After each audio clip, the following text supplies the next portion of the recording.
Suicide Notes, Day 7. This morning I went into the lounge and found Sadie writing a letter. When I asked who she was writing to, she said to her best friend. "Don't you have a best friend?" she asked me. Someone you tell everything to? "Not really," I told her. "I'm not big into friends." Sadie looked at me funny, then noticed the clock.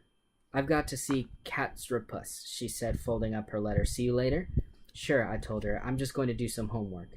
Apparently being imprisoned in the cuckoo house doesn't get you out of learning about the reproductive cycle of a frog.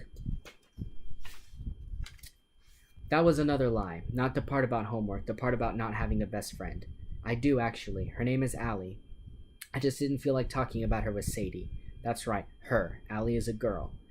I know it's kind of weird for a guy to have a girl best friend, but I do. The first time I saw Allie was when Miss Pennyfall, the principal's secretary, walked her into our 7th grade social studies class. Allie stared around the room like she wished she could set it on fire. The only free desk was next to mine, so she had to take it. That whole class she sat there with her head down, drawing on the cover of her notebook. I kept trying to see what she was drawing, but I didn't want her to think I was staring at her. Eventually, she moved the notebook over a little, and I saw what she was doing. The entire cover was covered in perfect little bats. They looked like they were swarming out of the center of the notebook, spiraling around in a big cloud. I couldn't stop looking at them, and Allie noticed. She covered the notebook with her social studies textbook. After class, I followed her into the hall and told her how cool I thought the bats were. She looked at me and said, I really don't need any friends, okay? I have enough problems." "Whatever," I told her, "but you do need someone to show you around. Otherwise, you might make the mistake of talking to the wrong people, and then your entire social life will be a disaster." She looked at me for a moment and then laughed. That's how it started. We had lunch together, and the next day she sat by me in social studies again. I found out she liked some of the same things I like, sci-fi movies and roller coasters and some other stuff, and I invited her over to watch Close Encounters of the Third Kind, which is the greatest movie ever made, and way better than Star Wars, no matter what the geeks say. She said okay, and after that we were best friends. Allie's story is that her mom and dad split up, and her mom moved her to our town because she said it was as far away from Allie's dad as she could get without making it too hard for Allie to see him if she wanted to. Only Allie didn't want to see him, because she was really angry at him for cheating on her mother. That's why they divorced. Allie's mom found out her husband was sleeping with her best friend, which didn't go over very well. Anyway, Allie only sees her dad when she has to, like every other year at Thanksgiving, and sometimes in the summer when he decides to pretend they have a relationship, and he makes her go on vacation with him and his new wife, who Allie totally hates because she's always trying to get Allie to like her. Her name is Katie, with no E, and she says things like, "Think of me as your big sister," which Allie says makes her want to puke. Like I said, some people think it's weird that my best friend is a girl. Sometimes I think it's weird too. Mostly people assume that we're boyfriend and girlfriend, which I guess we could be, but that just seems too teen movie, if you know what I mean. A boy and a girl are best friends, neither of them dates anyone else, and then one night they look at each other and bang, they realize they've been in love with each other the whole time. Everyone's happy and they go to the big dance together. Allie and I did go to a dance together once, the spring social in 8th grade, just so we could see what was so thrilling to everyone else. Our mothers made a big deal about it, making us dress up and taking our pictures and all that crap. My mother still has one of the pictures framed and hanging on the wall in our living room.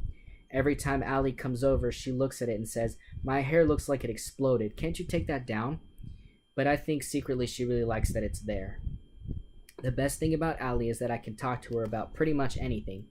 I wish I could talk to her about how I'm feeling right now, about how I hate being in this place, with these other people and their weird problems. I know she'd get a laugh out of it all. I guess I could write it all in a letter like Sadie, but it's not really the same. I'll wait to tell her everything in person. I was still thinking about Allie when Sadie came back. I was surprised that a whole hour had gone by already.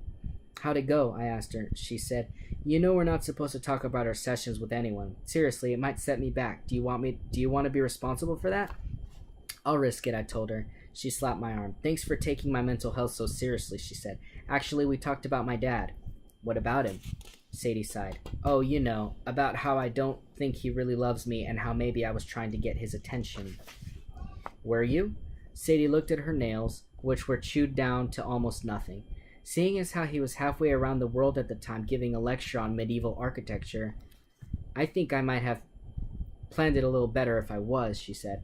Once he found out I wasn't dead, he waited another week to come home because there was a castle in Spain he wanted to see first. I wasn't sure I believed her. I mean, a dad who lectures on medieval architecture? That sounds like something I'd make up. But I don't know if Sadie's a liar or not. It's hard to tell with crazy people. Do you really think he doesn't love you? I asked her. She shrugged. How do you really know if anyone loves you? When I didn't answer, she looked at me. Really, how do you know? I thought about it for a minute. I guess you just assume they do until they tell you they don't, I said. Sadie shook her head. You need a better system than that. Maybe you ask, I suggested. If you ask, the answer is probably no. Do you think your parents love you? I nodded. Yeah, I answered. I do. They may be a little whacked, but they do love me. Do they tell you they do? Sometimes, I said. My mom more than my dad, but I think that's usually how it goes. Sadie looked at me for a long time. You're lucky, she said finally. I've been thinking about that ever since. Am I lucky? Am I lucky that I didn't die? Am I lucky that, compared to the other kids here, my life doesn't seem so bad? Maybe I am, but I have to say, I don't feel lucky. For one thing, I'm stuck in this pit, and just because your life isn't as awful as someone else's, that doesn't mean it doesn't suck. You can't get 1 second, I'm almost done with the page. Okay. You can't compare how you feel to the way other people feel. It just doesn't work. What might look like the perfect life or even an okay life to you might not be so okay for the person living it. God, this place is starting to rub off on me. I sound like cat poop. I wonder what he would think if I told him about Allie. He'd probably ask me if I'm in love with her.